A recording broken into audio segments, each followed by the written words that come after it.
I want to give a quick update on the storm. We've got a tropical storm right now called Sally, who is going to be soon a Hurricane Sally. And I never ever thought that I would be giving this type of an announcement in less than a month.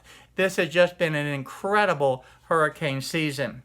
But unlike the Hurricane Marco and Hurricane Laura, which actually turned and missed us, it looks like that this soon-to-be Hurricane Sally is going to be heading right for us.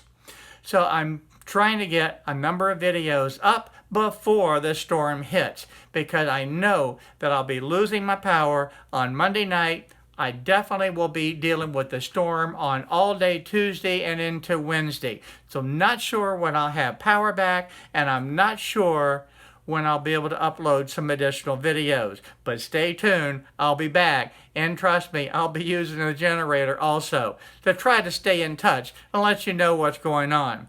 But I don't think we're going to be as fortunate as we were last time and miss this storm. It's looking like it's going to be coming right over my house.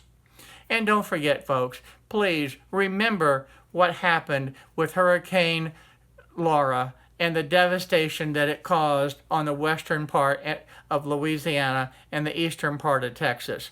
I really feel bad for those folks, and my heart and prayers go out to those people. And now here we are faced with the same dilemma with a hurricane that's coming into this area. I can't believe that we're getting hit with two storms in the same season in less than a month.